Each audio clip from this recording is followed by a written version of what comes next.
Hey,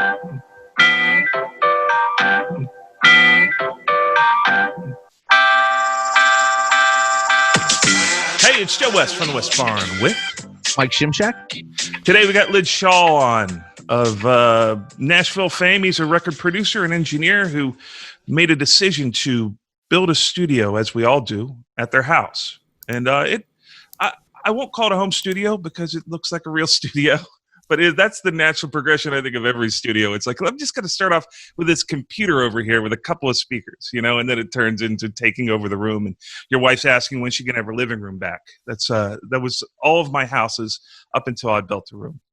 But the difference between me and the rest of us and Lij was that he's in Davidson County, and they came down on him and put the screws to him and told him to cease and desist recording from his home recording situation.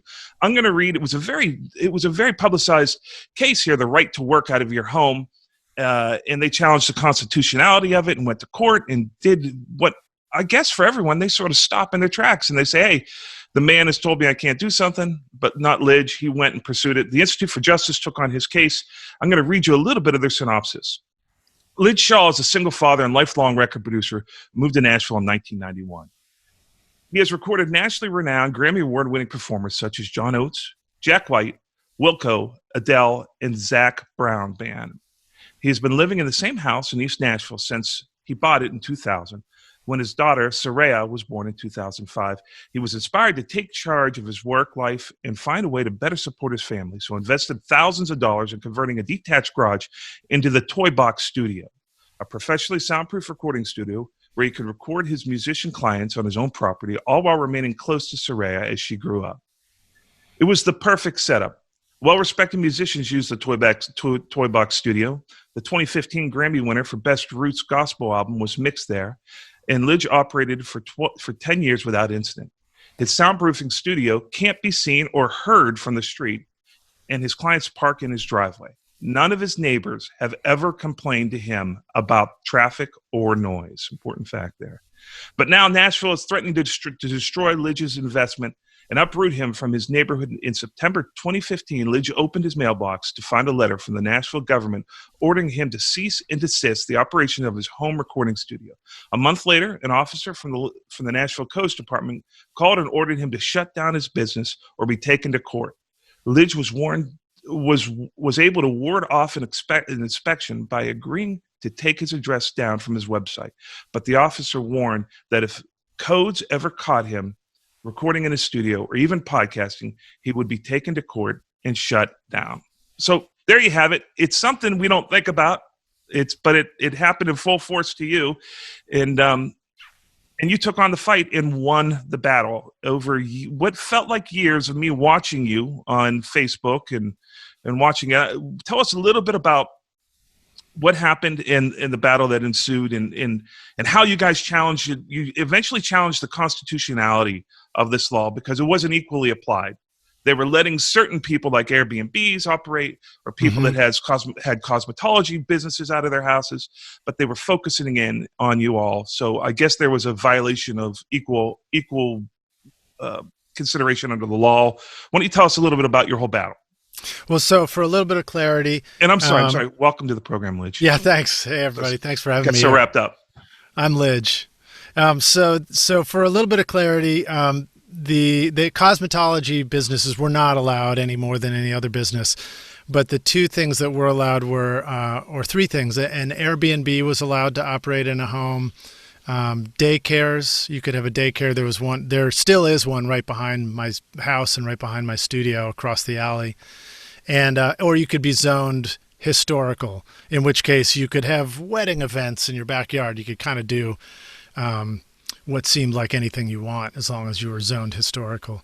So, and it did take years. It took me 5 years. So 2015 is when I got a cease and desist letter from the city saying, you can't operate a commercial studio in your residence, and a threat from the codes inspector saying you need to, your website looks like you're inviting people to work with you. You need to change that, take the video down. She made me remove my, shut down my YouTube channel too, because I was doing a series with local artists where I would say, "Hey, come on over and we'll shoot a video of you performing in the studio with an iPhone, and we'll make a cool video." And I'd put it on the YouTube channel, and it was a way to help local artists create something that would allow them to get gigs. You know, they were saying like, "Yeah, if I want to book a gig, the clubs really want to see me actually performing live with my band, or not live in front of a big audience, just performing live. Actually making the music." And so we were doing that as a service for the local music community, and Code said, "You have to shut this down because I can see you've got people in your studio." So that all happened in 2015, and for a 5-year stretch, I decided that I was going to fight this thing, and that involved teaming up with the Institute for Justice and the Beacon Center, which are two nonprofit legal activist firms. They focus on property rights, civil liberties, property rights, and economic liberties. And they saw what I was going through, and they said, "You're the perfect client for us. We want to help you out." So I teamed up with them and tried to rezone my property, which was one of the ways that the city did allow for you to maybe get right with the law, was to rezone it. And that took a year, and it took it was probably like tens of thousands of dollars in expenses to go through that process, getting petitions signed from 50 of my neighbors and letters written in and everything. And then still the codes this Metro Council was like, "Yeah, sorry, we're going to vote no for this." And then we took it to the next level and actually filed a lawsuit in 2017. And that took us another 2 years before a judge said, "I'm not going to, rule in your favor. I'm going to rule in favor of the city and say the city's allowed to make whatever law they want." And so therefore, if they decide that there's a law saying you can't work from your home, then despite all the facts pointing in your favor, saying, "Look, you're not bothering any neighbors, you're not doing anything that harms anybody, I'm just going to let the city, have this draconian law that says you can't work from home." So finally, in 2020, we're all very familiar with 2020, our favorite year of forever, right? Of all the years for this to come through, all of a sudden, one of our local Metro Council members, Dave Rosenberg, put forward a new bill proposal that was a home business bill that was going to hopefully allow people to work from their homes and have customers come over. So the big distinction for what the law in the codes and the zoning laws in Nashville didn't allow, and by Nashville we're talking about Davidson County, so specifically Davidson County, what it didn't allow for was the fact that you couldn't have a customer come to your house. So if you wanted to teach piano lessons to kids in the neighborhood or something like that, and you were a nice old lady and you had a piano in your house, your neighbors couldn't walk over for a piano lesson. If you wanted to cut somebody's hair, and you just had them sit down in a chair and you just gave them a nice haircut and made them look great, you couldn't do that. If you wanted to teach music, if you wanted to tutor kids, if you wanted to have a home recording studio and have the neighbors come over and sit in front of your microphones and play some acoustic guitar and sing together, that was considered illegal. Huh. So I think it's also interesting that, I don't think I don't think anyone's against the spirit of law, which is like, hey, don't put a sawmill in your backyard. Don't put a portable sawmill and run a bandsaw at 10,000 RPMs for the summer in your backyard. That's not very courteous to your neighbors. But if you're in your house giving piano lessons, or if you're in your studio, I assume that, I thought an important part of that article was that none of your neighbors had complained, and they couldn't hear it from the street. So, I mean, when you look at the letter and the spirit of the law, why would they not allow people to make a living at home if it doesn't interfere with people around them? I guess that was the real question. 2020 forced that on them. And also, were they targeting you specifically? Were there other friends of yours that were getting targeted as well? How did they even know you had a How did they catch you? So the way that you got in trouble was if somebody files a complaint, then you show up on radar of the codes, and then the codes has to follow through and take a look at this complaint.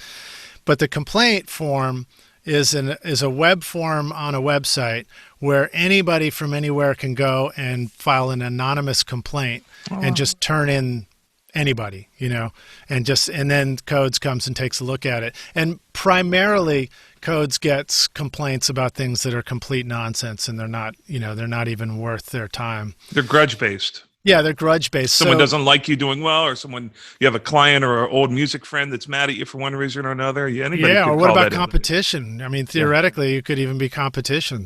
Or it could have been developers coming into a neighborhood and going, we need to, we want to clean up the neighborhood, so we're going to get rid of all the people who've lived here for 20 years, who've been working from their homes, so that we can, build duplex tall skinnies and flip them fast for Airbnbs. Yeah.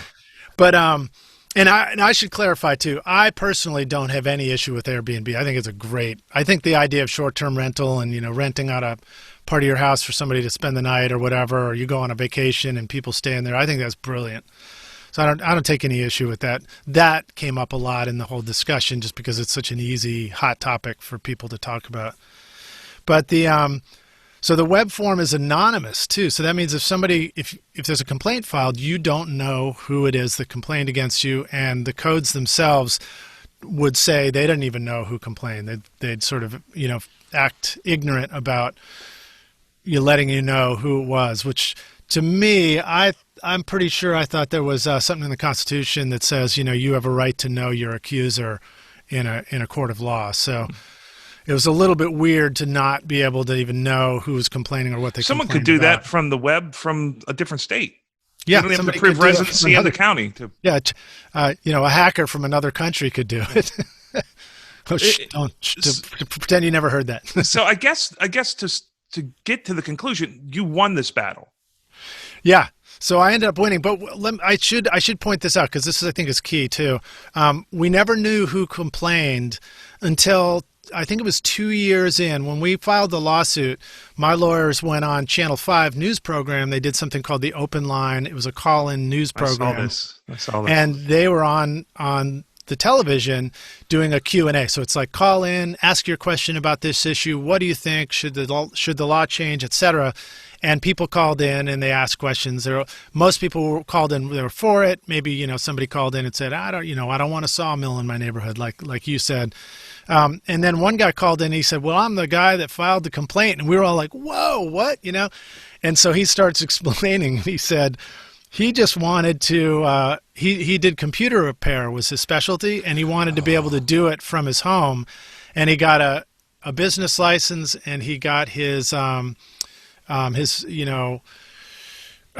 business code or whatever. What was it? He got his business license, and then he was trying to get his LLC, and he was trying to get Codes to come over and inspect his home. And they said, well, you can't do this from your home. And he got really frustrated. He's like, what do you mean? And then he said, I went on the internet to research other home businesses in the area. Oh, man. And he just found, he just saw me on Google Maps or just searched Google, and I happened to be in East Nashville or something like that. So Wow. He threw me under the bus. No telling whether, it was malicious or whether he literally just wasn't thinking clearly and didn't realize he was going to throw me under the bus. But it was literally... Well, he threw the right guy under the bus. You went and changed... You're like the Aaron Brockovich of this. You know, it's like you pull into town and take the powers to be, to task and change the law. I mean, so right now it is legal to be working out of your home in Davidson County. Right now, in 2020, this new bill came forward. I saw this thing come up, and I said, hold the train. I need to put all of my effort, everything we were trying to do with the lawsuit that we had filed. I was like, guys, we need to focus on this. We need to just get this bill passed, because that's the ultimate goal, was to defend my right to be able to work from my home, but ultimately to change the law so that everybody could work from home. And my specialty is recording studio. It's home studio. It's the essence of what Nashville is and why it's considered Music City, which is people make music from homes and they write songs and they get together and musicians still play together. And it was important. I mean, that's why I moved here in 1991. That was my initial instinct when I heard about it. It was like, this is insane. Isn't that what the city's built upon? Yeah. Right? People getting together and writing songs, and that's what it is here. And that's why Nashville's cool. And where are you guys Yeah. from? Mike, where are you from? Are you originally from Nashville or did you move here? No, New York City. New York City. And did you move here for music? I did, yes. There you go. Joe, how about you? I grew up in Pittsburgh and went to New York City for a decade and then ended up coming to Nashville to work. And Right. And I was in Boston and I wanted to go to learn how to make records. And so I moved to Nashville to go to Middle Tennessee State University where they were teaching recording school, and as we come out of school, it was, kind of the beginning of the era of home studios because computers were becoming more powerful and everything. And of course, the irony is, now you buy an iPhone and it's basically got a recording studio built in it. You got a home studio if you've got an iPhone, but it's not legal to have somebody come over to your house to record them with it, Yeah, there are no lines anymore. It's not like dad goes and grabs a lunch pail and goes to work. It's like people are making money various different ways, and it's impossible to keep it out of the home. I'm wondering what the constitutionality argument was in regards to this argument. Like, oh boy, I'm no constitutional expert, but essentially it was, I believe it was defending my right to be able to, do what I wanted in my own home. And if it was, I had a right to earn a living, a right to, to thrive, I guess, a right to be able to make a living. The argument is usually like no law can stand that violates the Constitution. So if there is a law lower down federally, state, all the way down to your municipality, if that law is in violation of the Constitution, it doesn't stand. So that's the rationale there, I guess, is why they attack it from Constitution. And it was the Tennessee Constitution too. So Tennessee, my understanding is we have a strong Constitution, and I think that makes us, in such a way that we're even a little bit different from some other states in that regard. But that was essentially in the Tennessee Constitution, was that I had a right to earn a living and a right to my own property and what I wanted to do on my own property. That stuff should be handled on a disturbance basis. Like if your neighbor calls because you're blasting an 808 kick at 3 a.m, they should come, and enough of those pile up. There should be enough reason to say, hey, this guy's not concerned about his neighbors. We need to deal with them, rather than just afraid that somebody arbitrarily calls in and says, hey, I found another business and I'm mad, because my business didn't happen. And, by the way, this guy was doing the right things. He was doing all the paperwork. He was inviting them over for an inspection, only to be told no.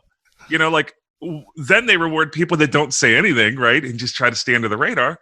You create this whole economy of fear, which is like, just stay out of the way of Big Brother. I have a lot of respect for you, confronting. I do as well, very much. Well, thanks, guys. Well, this was it was a remarkable process this year. Like I say, it came forward, the new bill in 2020. And I saw it and I said, well, we need to get behind this thing. So the first thing I did was I thought I should find out how many other people actually want to see a change. How many people want to, save home studios in Music City. And if I rewind a little bit, when we filed the lawsuit, I realized I needed to, kind of clarify the branding around this whole thing. So I came up with the idea of Save Home Studios, and I made a website called savehomestudios.com, where you can still go now and you can see, a long history of the press around this whole thing and the story. And I started a petition. And so I went and found a change.org seemed like the most effective website for creating a petition. And I started it. And by the time we finally got this thing voted through, it had 166,000 signatures on it from all over the country. I can't remember if people were signing internationally too. But then we even extracted how many people had signed it from like right here in Davidson County, and it was well over 5,000 local signatures. And so it was really cool to be able to go into the Metro Council, because we had a series of public hearings that I had to, basically mobilize support for. And I went into one of these public hearings and I had a stack of papers like this. And I was like, you guys said you wanted to hear from your constituents, about voting on this law. I was like, well, here you go. Here's 5,000 signatures from right here in Davidson County. Here's all the comments that they're saying, all the reasons why they think you should change this law. And not only that, but I figured the best way to let you know is I distilled all this down into one unified message. And essentially the message was, we need to work from home and we need customers to make a living. And so I ended up co-writing a song with the local songwriter, Tommy Womack. and I sang the song on the mic to the Metro Council at the public hearing.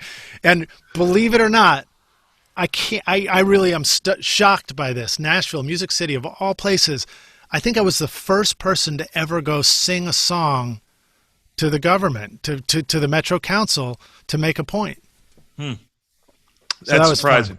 Did you have any state representatives or government folks that helped you along the way?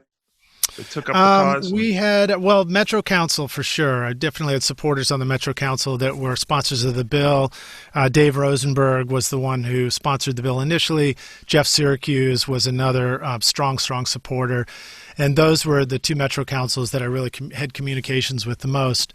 I did meet, at an event, I met Marsha Blackburn's assistant, and we started a conversation, but we never got beyond that. I think that generally speaking, they were supportive, but and then it was aldermen, any local aldermen or.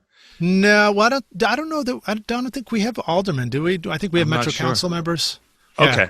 So you just wonder, like, the people that are supposed to represent you. I mean, if there's certain topics, when someone tells you this story, you say to yourself, this makes total sense. This should not be a problem. We should be able to figure out, how to parse these from troublemakers, So you just wonder how much support you get from the organization. Once a judge, I think you said maybe the council and then a judge backed up that decision early on, you think to yourself, like, well, who's representing the interests of the people? In 2020, I think people were very concerned about being heard and being able to voice their opinions and be represented. And then seeing, you see this new stimulus bill. I don't want to get into politics, but I read somewhere that over 700 billion out of 900 billion went offshore.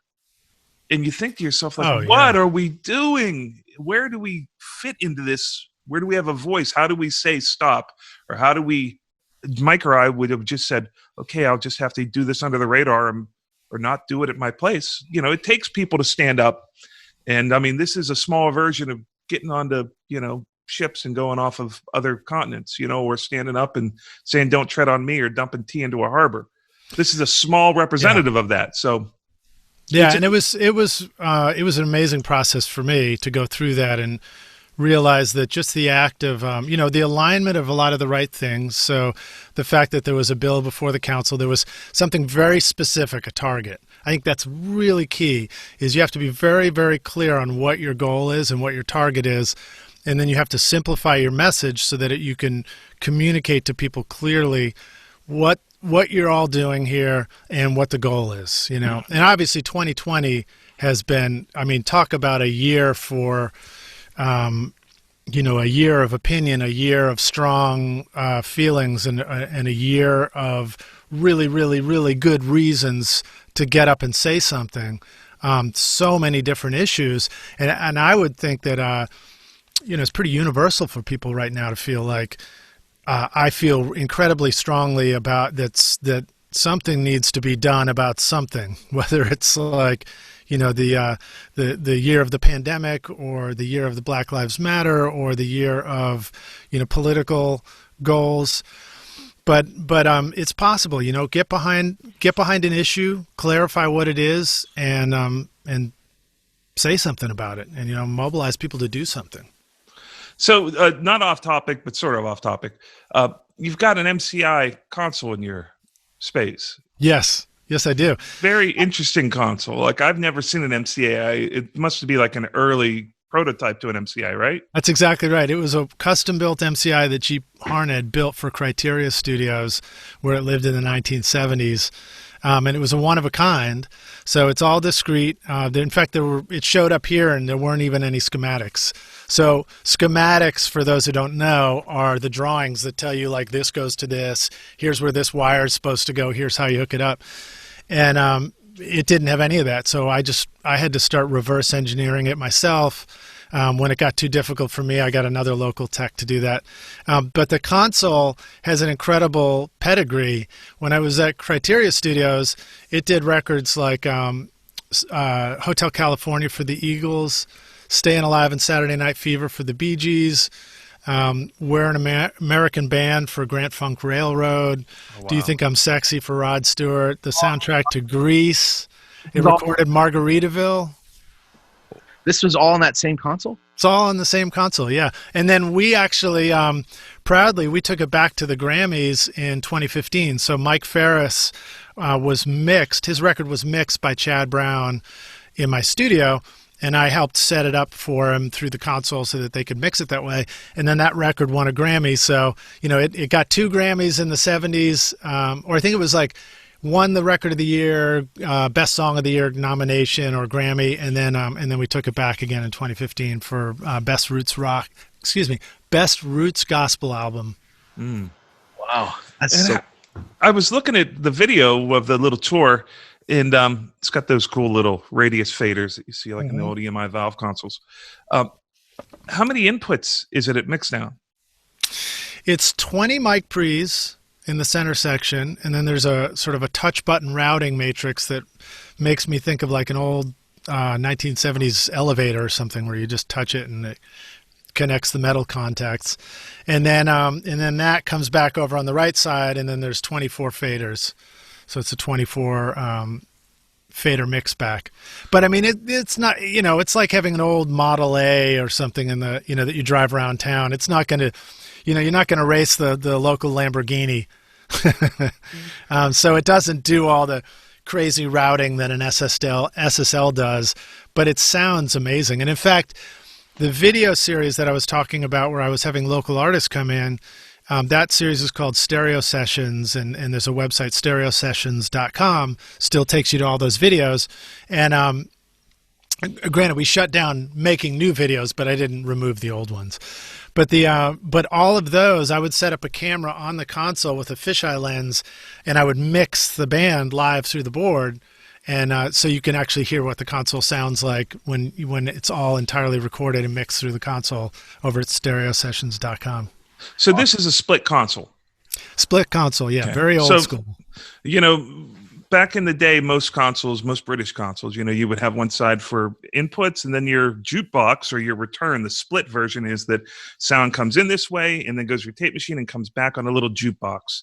And then whenever you mix down, you end up putting the recording side of the console into a playback mode, and you can mix over there with EQs and whatnot.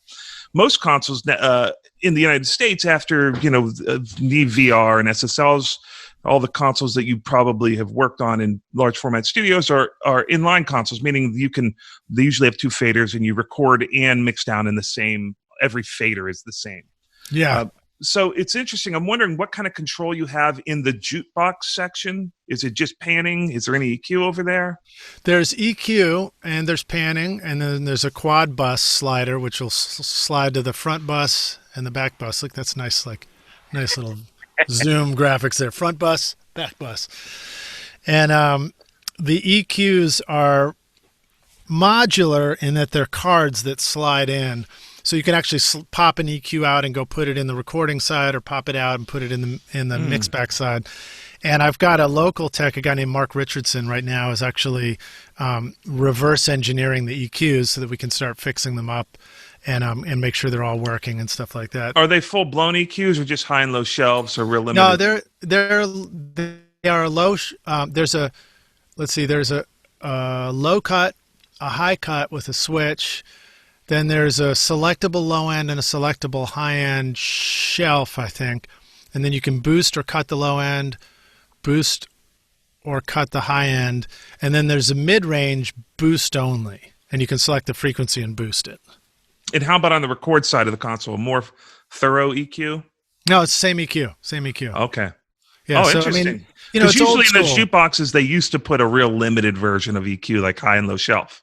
Yeah. You know, on a lot of consoles, you wouldn't have the full access to what you would. They just figured, hey, he's listening over here while he's tracking, so he just needs to hear it.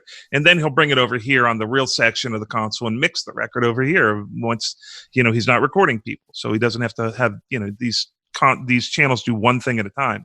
So usually they were real limited EQs, you know, on the jukebox console to mix, or are you doing it mixing in the box and recording through the console only? I'm mostly recording through the console and mixing in the box. So I tried everything that you would think of if you were in my shoes. So you'd be like, I'm going to try mixing entirely through the console. Okay, I'll try doing a hybrid mix where I break it out through the console, which sounded great.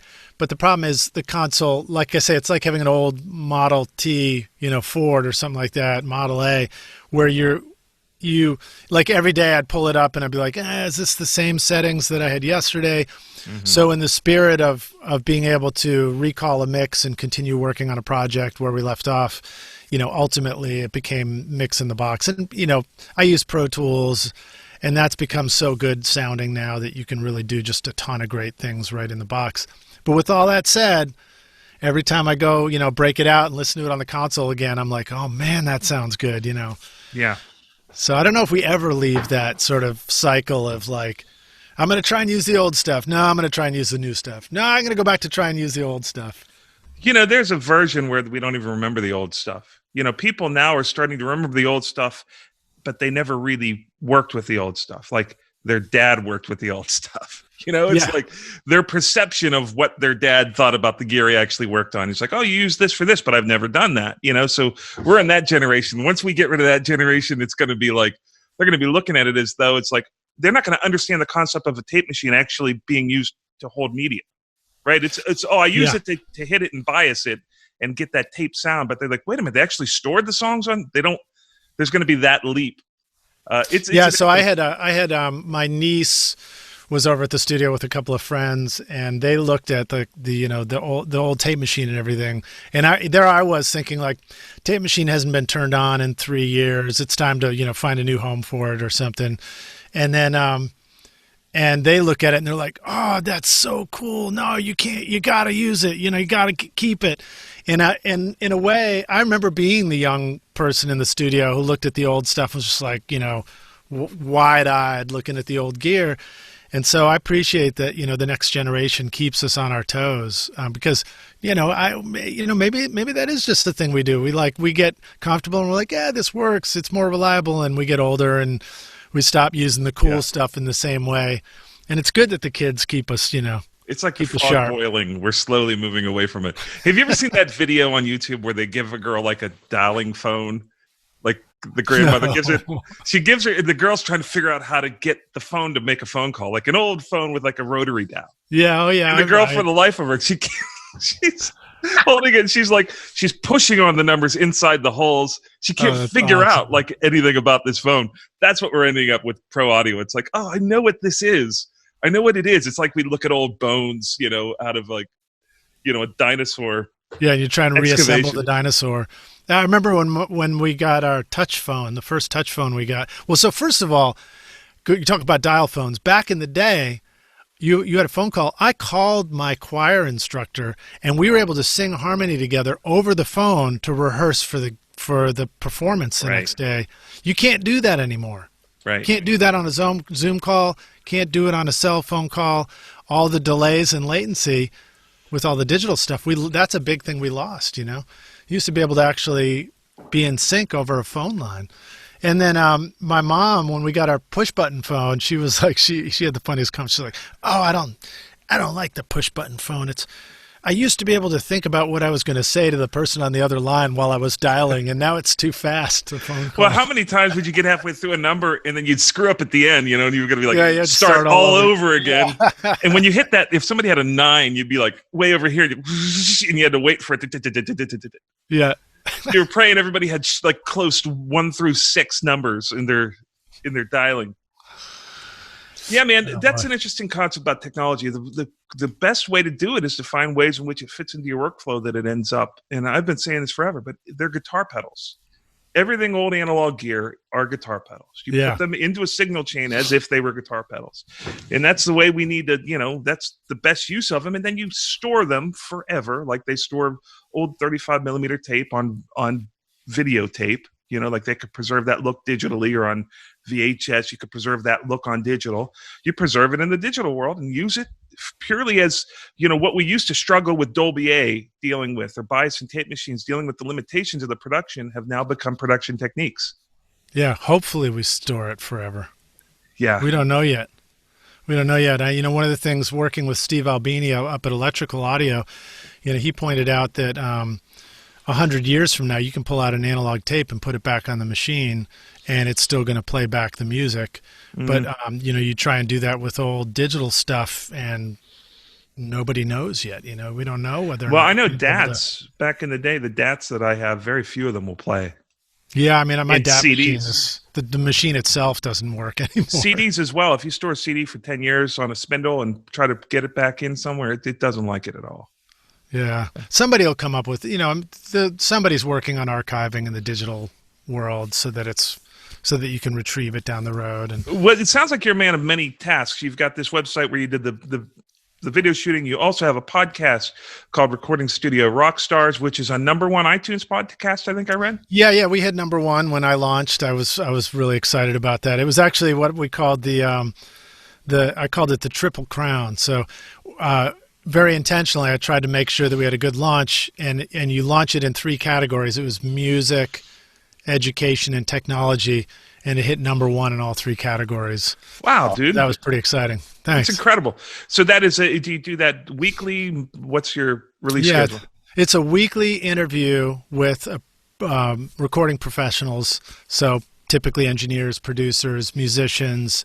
Sometimes it sort of pushes the boundaries of all those things, songwriters as well. And the goal is to bring listeners into the studio to learn from recording professionals so that they can make their best record ever and be a rock star of the studio themselves. That's great, dude. And your studio is open to the public?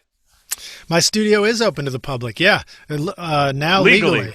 And I'm actually doing a studio revamp right now. We just redid the control room. I'm putting in a new speaker system, and we put in some new sound treatment to make it really, really dial in the sound. It's getting a Carl Tatz Phantom Focus system put in.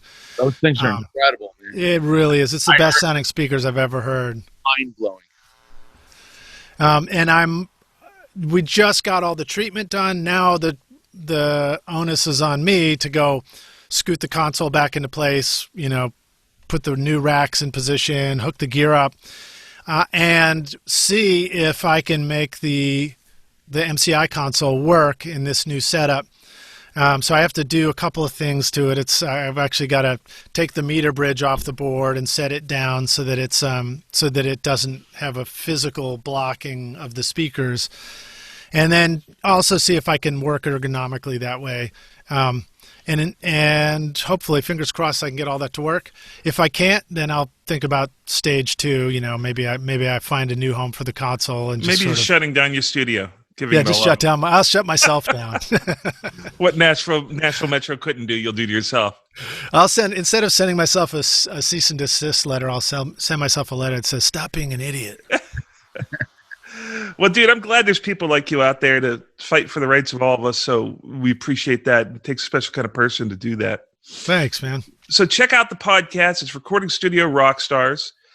Check out the studio, the Toy Box Studio in Lij Shaw. Do you have a website or Instagram or anything? Yeah, just go to recordingstudiorockstars.com if you want to check out the podcast and learn more about making records.